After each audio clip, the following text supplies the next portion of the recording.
Okay, so good afternoon. We're now on proof of cash, okay, in continuation of our discussion kahapon. Okay. So na-discuss nato gahapon class ang katong two-date bank reconciliation. Okay?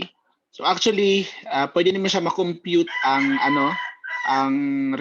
bank reconciliation for every month, okay? Without having to prepare a proof of cash. Pero class, if you prepare a proof of cash, mas magiging seamless ang imuhang discussion, imuhang preparation, no? Kasi makita nimo, okay, ayan, sa proof of cash statement ang cash receipts and cash disbursement per book and per bank during the month, and at the same time ma-reconcile nimo siya. Ayan. So just like a bank reconciliation or one date bank reconciliation or single date bank reconciliation, meron din tayong tulok method of preparing a proof of cash. Ayan.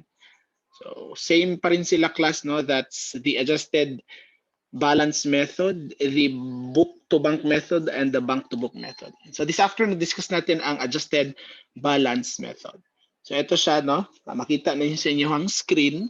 Okay? The adjusted balance method, pro forma entry, pro forma computation or statement of proof of cash statement. Ayan. So you have there 4 columns, actually 5 siya. Ito na yung mga reconciliation or reconciling items natin. Okay? The second column is the beginning of the month. Okay? The cash receipts, cash disbursement, and end of the month. Ayan. Class, gusto lang na ako emphasize nga ang kanidiri nga part, kaning beginning of the month nga label niya, that's the previous month nga bank reconciliation nga itong buhaton. Okay? Previous month yan siya. And remember that these balances sa previous month, mauna po niya siya ang ato ang mahimo nga beginning balance for this month, no? Yan. And kani silang tulo, this month na ni siya or current month na siya tanan. Okay? Ayan, kaning tulo. Okay, so you have there the balance per book, beginning of the month, okay, or end of the previous month, same lang yun, plus cash receipts minus cash disbursement, okay, that's equal to the balance per book end of the month. Ayan.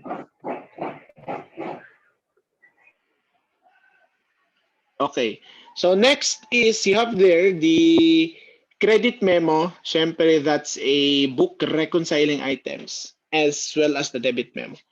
Okay. So makita ninyo class nga natin beginning of the month and end of the month, no? Beginning of the month and end of the month. Ayan.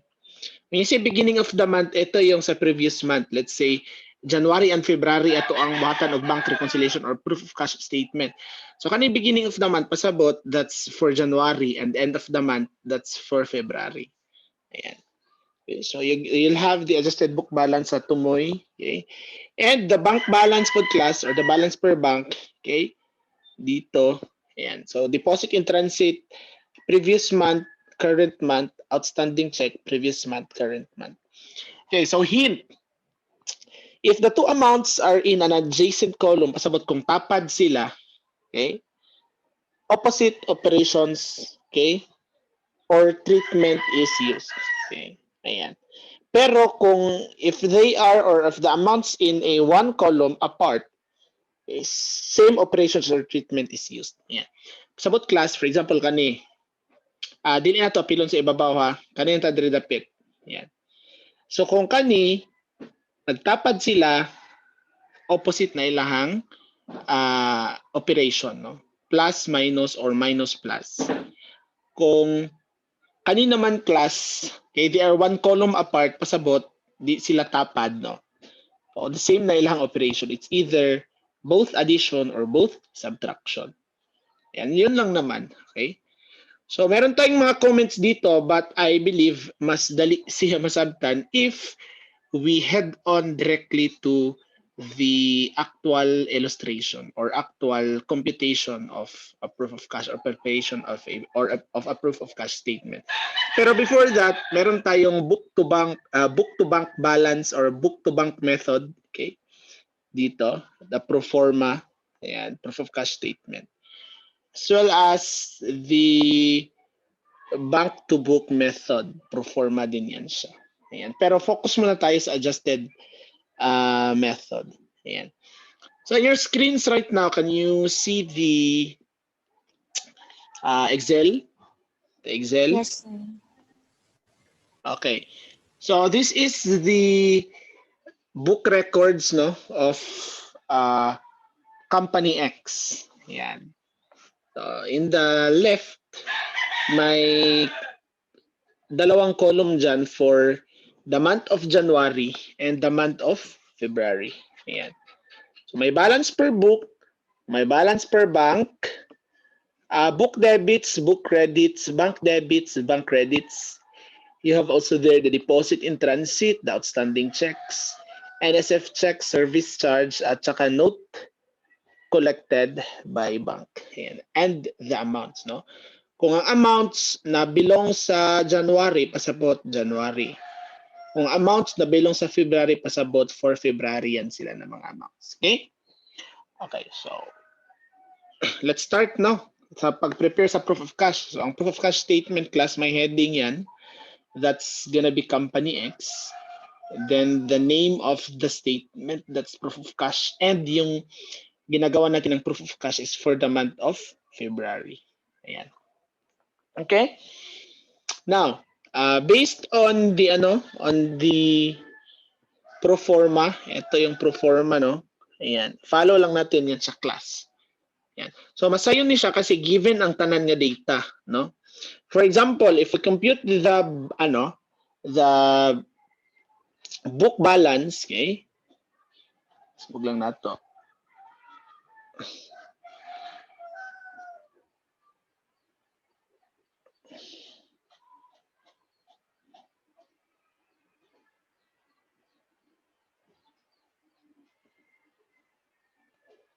Ayan. Okay? So you have there the book balance, no? Starting off, ito, that's 50,000. So makita niyo na siya dire. That's the January 31 balance. So mo na siya mabutang dire. Okay? 50,000. Now, plus receipts. So yung receipts sa book class, that's book debits, no? Mo na ang receipts sa book. For the month, that's 200,000. Yan. 200,000. The disbursement naman for the books is yung credit, book credit, that's 180,000. So ma-compute nimo class ang February 28 na balance, that's gonna be 50,000 plus receipts na 200,000 less disbursement na 180,000. That gives you what? 70,000 na balance per book. Siyempre kas, lahat ng to ay unadjusted, no? Unadjusted. Kaya mo na nag-prepare ta og proof of cash or bank reconciliation para ma-adjust na sila. Okay? And again, kani nga column dire, ani first column sa mga amounts, that's for the previous month or the beginning of this month. Again, the same lang na sila. And kani silang tulo for this month na ni sila. Okay? For the month of February. Okay? So this one, again, January. For this one, February. Okay? Now, what are the book reconciling items gani? That's credit memo and debit memo. So in this case, our book reconciling items would be the NSF check, the service charge, as well as the note collected by bank. No? Dalawa siya actually for the month of January and February. Ayan. So magsugod ta sa credit memo. Note collected. So may note collected daw class. Ito na 15,000 for the month of January. Okay? So, ang nahitabo, credit memo na siya for the month of January. Bakit na credit memo na siya for the month of January? Because hindi yan na-record ni libro for the month or as cash receipts for the month of January. Kaya naging credit memo siya. And ma-record lang na siya as cash receipts for the month of February sa libro. Okay? Kasi again, dili na niya ma-record sa January, sa February na. Pasabot class, kani si 15,000 diri that's part of the 200,000 receipts per book. Okay? And in doing so, or in doing a proof of cash statement, you have to make it sure that those amount that should be recorded in January should what? Should not be part of the records no of cash receipts and disbursement in February. And because si 15,000 naging part siya ng 200,000 na receipts sa February kasi nga February na yan na record. So dapat kuwaon na to siya sa February nga cash receipts 15,000 kaya deduct ng 15,000. Ibalhin na to na siya sa January. I-add na to na siya sa book balance sa January kasi ang etong 50,000 na to, it does not include the 15,000 notes collected or credit memo for the month of January. And part yan siya ng 200,000 kaya deduct natin siya. Okay? For the month of February naman class, as you can see, may 20,000 na notes collected. Remember, ang kaning notes collected for the month of February, credit memo na siya for February. And therefore, it can only be or it will only be reflected as cash receipts per book for the month of March, no? Eh dapat February siya. Kaya hindi siya part sa 200,000 per books na receipt. Kaya among buhaton, i-add nimo si 20,000 as cash receipts per book for February. Kasi nga, hindi pa yan part ng 200,000 kasi hindi pa yan recorded for the month of February. March pa. So, among buhaton, i-add sa cash receipts per book ang 20,000. Okay? So dahil nag-add ka dito, dahil understated imong cash receipts, pasabot understated po imong balance for February. Kaya mag-add po ka diri og 20,000. O see? So they are one column apart, kaya same yung operation. Plus 20,000 plus 20,000. Okay? And next one is debit memo na. So NSF check. So may NSF check ka daw na 5,000, no? For the month of January. Pasabot class, ma-part na siya sa imong disbursement per book February na, which is dapat January. Okay? Pasabot ang 5,000 part yan sa 180,000 nga disbursement sa February, no? Remember, ang kaning receipts and disbursement is February. Therefore, ang 5,000 nga NSF check for January, February na yan ma-record. Atong buhaton, i-deduct nato siya sa disbursement ang 5,000 kasi hindi yan for February, dapat for January na siya. And kasi nga, part yan siya ng disbursement per book sa February. So, deduct natin dito. Asam din na dapat na to i-deduct? Okay? Eh, sa January nga balance. Okay? I-deduct natin sa January na balance, si 5,000 na NSF check sa January. Ayan. And yung February na NSF check na 10,000, hindi pa yan recorded ni book for February. Ma-record na ni book next month pa, March.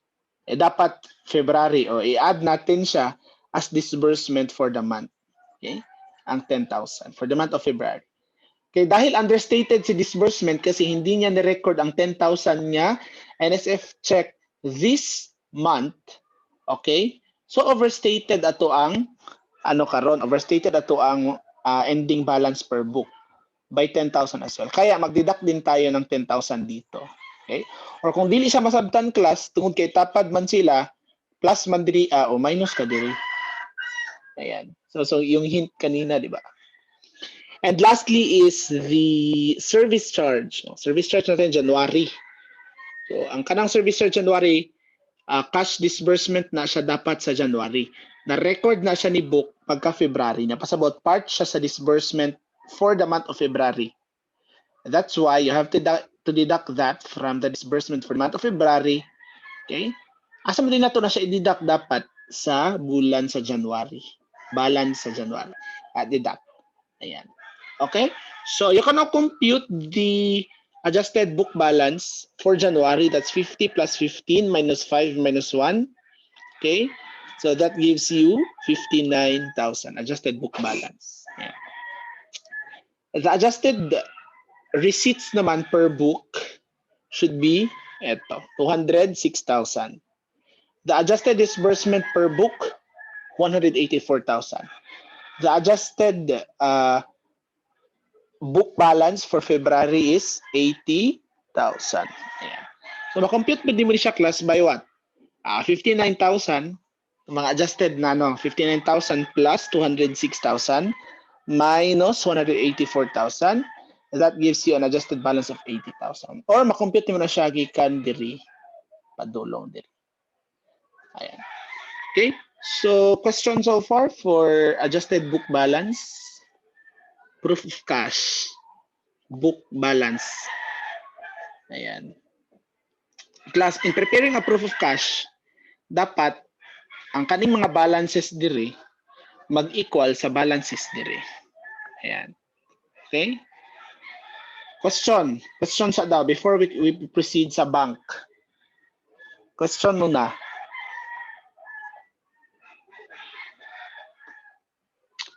Anyone? Questions?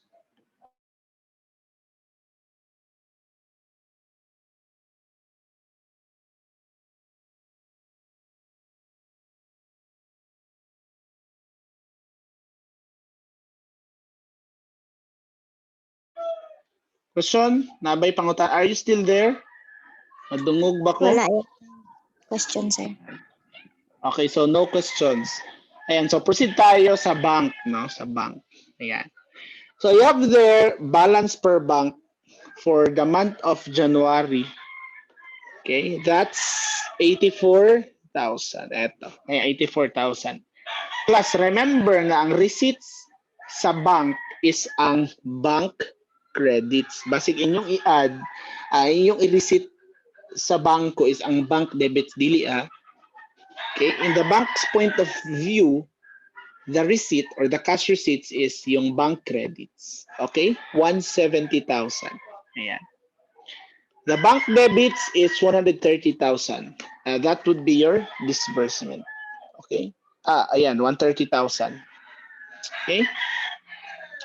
So, your balance per bank unadjusted for the month of February is simple. 84,000 plus 170,000 minus 130,000. That gives you 124,000 unadjusted bank balance. Ayan. Oh, given mo po dahil siya. Given. Pero pwede na siya wala, no? Pwede na siya wala. Kasi ma-compute yan siya. Ayan. Okay? Next is the bank reconciling items. You have there only deposit in transit and outstanding checks. Ayan. Pero for 2 months siya, no? May January and February for both reconciling items. Ayan. Okay, so starting off with the deposit in transit, 40,000. Yung 40,000 class is for the month of January yan na. Ayan, 40,000. We have here January, February, January, February. Okay, remember class, ang kanang deposit in transit sa February, ma-record na siya ni bank. So ito kung ingon, ang deposit in transit sa January, ma-record na siya ni bangko sa February na. Pasabot, ang kaning 40,000 plus, appeal na siya sa receipts na 170,000 kasi nga this one, itong dalawang to ay February na to, di ba? Pasabot, again, si 40,000 part siya sa 170,000 which is dili dapat. Kasi dapat part siya sa bank balance for the month of January. Therefore, dahil overstated ito kasi in-include niya ang deposit in transit, nasa deposit in transit for the month of January, nga syempre, kato nga deposit, ma-record sa February na, so i-deduct natin siya sa 170,000. Okay? Ayan. Minus 40,000. And asa din na siya dapat part na deposit, o asa din siya dapat na deposit? Sa January. O di ba, itong January balance per bank, that does not include the deposit in transit for the month of January. Kaya add natin siya sa balance per bank ng January. Okay, plus 40,000 here, no? Ayan, sa bank balance. Okay? Yung deposit in transit naman natin for the month of February, 75,000. deposit, part na yan ng cash receipts ni book, di ba? Pero hindi pa yan part ng receipts ni bank kasi ma-record na ni bangko sa March pa ang kaning 75,000 nga deposit in transit for February. Okay? Again ang 75,000 nga deposit in transit on February, okay? Part na yan ng receipt ni book. Recorded na yan ni book. Pero ma-record na ni bank next month pa March. Okay? So, ang kaning 170,000 class, it does not include 75,000, which is, again, dapat included siya. Kaya, ang 75,000 i-add natin dito sa receipt for February. Okay? And dahil gi-add na to sa diri class, the corresponding amount, okay, should also be added here. Kasi understated ba is 170,000 for 75,000 kasi ma-record ni siya next month pa. Dahil understated tong receipt diri understated pud ning ato ang balance per bank for February, di ba? Ayan. Remember nga ang kani add baya diri para makuha ni. Kung understated ni siya, understated pud siya. So kung nag-add ta diri og 75,000, i-add pud nato siya diri as the deposit for this month. Ayan. Now for the outstanding check naman, you have there 65,000 for the month of January. Remember nga kaning 65,000 deducted na yan siya sa balance per book for the month of January. Pero hindi pa yan siya deducted sa balance per book per bank for the month of January. Kaya si 65,000 ito, gideduct na to diri sa balance per bank for the month of January. And ang kanang 65,000 also na outstanding check for January, ma-record na siya sa disbursement ni bangko pagka February na. So pasabot klase 65,000 is part of the 130,000 disbursement here. Okay? So dapat atong buhaton is i-deduct nato siya diri kasi gi-appeal na niya diri sa February, which is dapat sa January yan siya. So deduct natin si 65,000 here. Ayan. O see, one column apart, same operation. Ayan. Now, for the month of February naman, 119,000 outstanding check. Part na yan ng disbursement ni book also for February, di ba? Okay. Pero hindi siya naging disbursement ni bank for February, kaya nga naging outstanding check, di ba? Okay, so atong buhaton to reconcile yung 119,000 class dahil hindi yan part ng 130,000, i-add nato na siya sa disbursement for the month of February sa bank. Again, kasi wala pa na record ni bank. So, i-record na to, i-appeal na to.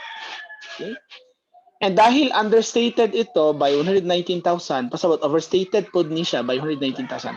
Remember that the disbursement is deducted in getting the ending balance. Okay? Kung understated ni siya, overstated ni siya. Kaya i-deduct po nato ang 119 diri. O see, tapad sila, so opposite ilang operation. I-add nato siya diri kasi hindi siya na part ng 130,000 kasi ma-part na siya sa disbursement pagka March pa, which is dapat February, kaya i-add nato siya diri At the same time, i-deduct nato siya diri kasi understated yung disbursement here, so overstated ato ang ending balance per bank here. So, deduct. Okay? So, I think that's it. If you compute, yan class, ito na yung adjusted bank balance for the month of January, that's 59,000. The adjusted receipts also is 205,000. The adjusted disbursement sa bangko is 184,000. That's 130 plus minus 65 plus 184. And the adjusted bank balance is 80,000, okay, which is equal na sila. Always and always, if it is an adjusted balance, adjusted method, equal na sila dapat dire. Okay? The adjusted book balances should be equal to the adjusted bank balances. Ayan. Okay? So that's it. That's proof of cash. Questions? I'm taking questions now. Sina, pangutana.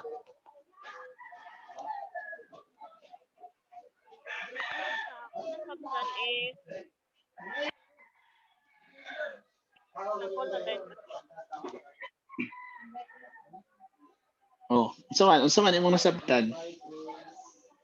Sige na, pangutana class. Questions? Questions. Don't worry class no kay it's normal kung malibog mo. Ayan. Ang yung buhaton is just keep on studying and understanding the concept nga nunging ana. Ayan.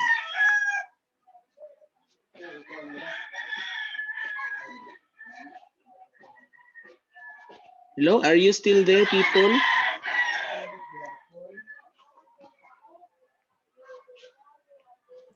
Wala siguro We only have 10 minutes. We only have 10 minutes. So wala na questions? How about others? Pangutana. You can unmute or you can chat, no? Sa ating chat box right now. We only have less than 10 minutes.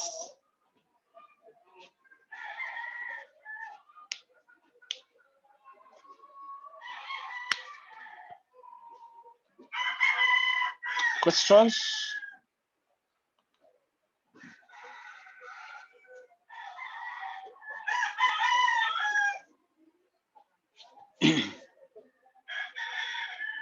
Ay, sir, wala pa daw nila sandan og Excel file, sir.